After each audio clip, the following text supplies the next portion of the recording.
리빌딩 하기 전에는 그 막창집이 단층으로 지어져 있었어요. 이 16년도 당시에 40억 정도가 들어갔는데 현재는 60억 이상의 가치를 보이고 있습니다. 크게 어려운 얘기는 아니죠.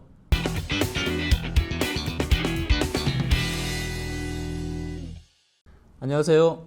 오늘은 빌딩을 투자하는 방식에 대한 얘기를 해보려고 합니다. 가장 보편적인 방법으로 첫째는 매달 월세를 받으며 운영 수익을 올리는 방법이 있고요. 둘째는 추가 비용을 들여서 부동산의 가치를 상승시킴으로써 시세 차익에 따른 자본이득을 보는 방법이 있죠. 물론 회사 사옥처럼 자가 이용을 목적으로 매입하는 경우도 있지만 이 경우를 제외하면 위의 두 가지 방법이 가장 일반적이라 할 수 있습니다. 첫 번째, 수익률이 높은 빌딩의 경우는 입지가 좋다 보니 토지대, 건물 가격이 모두 높게 형성되기 마련이죠. 하지만 두 번째 경우는 추가 비용을 들지만 처음 매입비가 낮다 보니 훨씬 다양한 방법으로 투자가 가능합니다. 그래서 리빌딩 시공 사례를 통해서 부동산 가치가 어느 정도 상승할 수 있는지를 한번 살펴보도록 하겠습니다.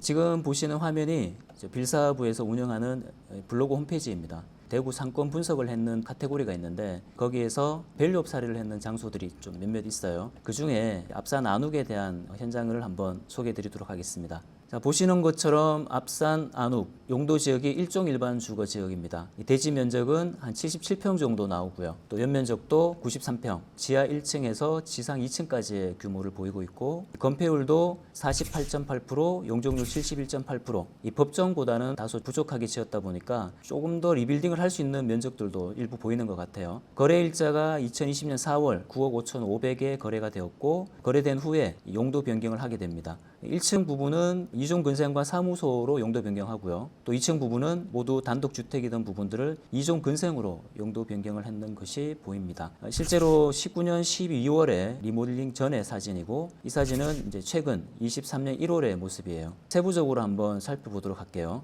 출입구 부분에는 레트로한 감성을 그대로 살리면서 주택을 개조했는 부분들이 드러나고 있죠. 출입구 부분에서 뒤편으로 들어가게 되면 이렇게 경사가 있어요. 경사가 있다 보니까 지하층 부분들이 일부 생겨나게 되고 그런 부분에서 또 용적률 부분도 이득을 보는 부분들이 있어요. 지하 1층 같은 경우에는 이 콘크리트 자재를 활용해서 또 이런 감성들을 유지하고 있고 또 벽면에는 대형 스크린을 통해서 개방감을 더해주고 있습니다. 그리고 지하층 부분은 또 단차가 더 있는 부분들은 일부 활용을 해서 고객을 유치할 수 있는 테이블들을 또 비치해 두고 있고요. 그리고 테라스도 이렇게 개방감 있게 통창을 이용해 가지고 이 전면에 벚꽃이라든지 또 앞산 전경이 보이도록 그렇게 연출을 하고 있습니다. 루프탑에서 83타워 쪽을 바라봤을 때 야경이 상당히 예쁘게 나오고 또 데이트 명소로도 유명한 카페이기도 합니다. 네, 지금까지 안욱 앞산에 대해서 한번 살펴보셨는데요. 리빌딩 할 수 있는 장소들 대구에도 많이 있죠. 다른 실제 매물들을 보시면서 한번 사례를 다시 한번 살펴보도록 하겠습니다. 자, 지금 보시는 화면은 네이버 지도 화면인데요. 사진에서 보셨던 앞산 안욱이 이렇게 보이고 있죠. 사례지 바로 옆에 보면은 세븐일레븐 있는 카페 건물이 있어요. 이 건물 같은 경우에 앞서 보셨던 안욱보다 건폐율을 더 활용하지 않고 최소 비용으로 일단 시공을 했는 모습들이 보입니다. 실제로 이 현장 같은 경우에는 땅이 92평이고 건평도 42평, 연면적도 87평까지 나오는데 실제로 건폐율 60%와 200%의 용적률을 활용하시게 되면 이 지하층 1층 이외에 또 한 층을 더 올려서 근생으로 용도를 맞춰서 세입자를 구할 수도 있고요. 또 건물을 올리면서 세븐 카페라고 하고 있는 편의점과 이 업종을 같이 할 수 있는 그런 업종도 새롭게 유치할 수가 있어요. 그래서 증축을 했을 경우에 건물의 가치라든지 땅의 가치는 지금보다 훨씬 배가가 될 수 있겠죠. 현재 시세를 본다 하더라도 17억에서 18억 정도 시세가 나오고 있는데 여기에 건축비를 들여서 새롭게 리모델링을 할 경우에 더 이상의 가치를 또 만들어낼 수가 있습니다. 네, 다음은 앞산 순환도 쪽으로 좀 더 내려오면 이면각지를 보고 있는 장소인데요.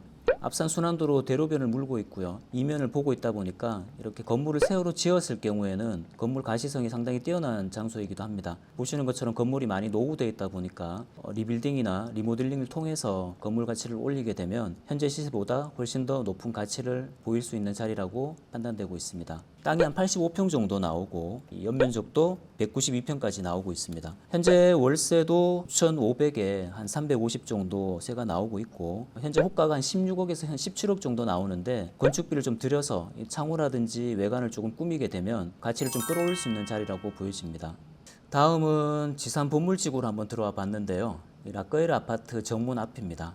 이쪽 일대도 아파트가 1000세대 가까이 들어오게 되면서 대로변 쪽에 상가들이 새롭게 들어오는 모습들도 많이 확인할 수가 있는데요. 이쪽으로 한번 들어와 볼게요. 여기가 아파트 정문 현장이고요.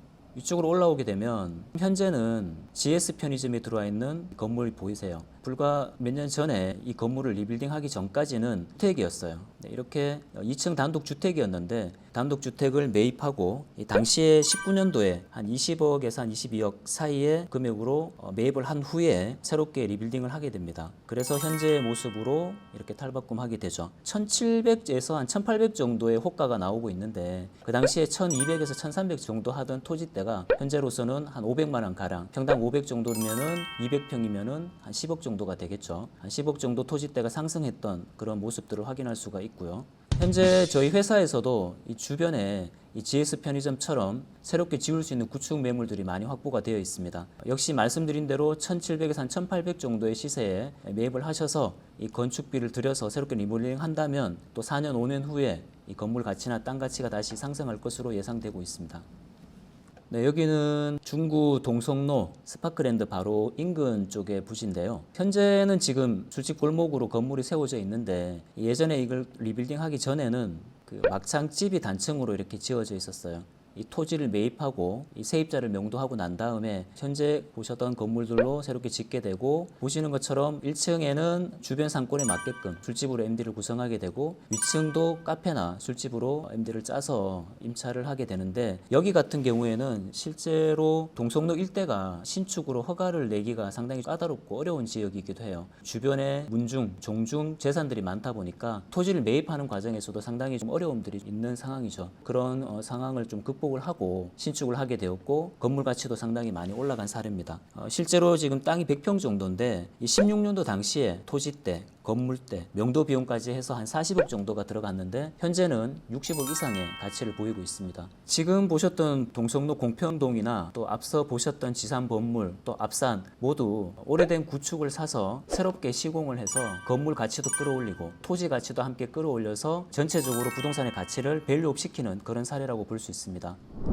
자, 이렇게 실제 리빌딩 시공 사례부터 실제 매물까지 함께 살펴보았습니다.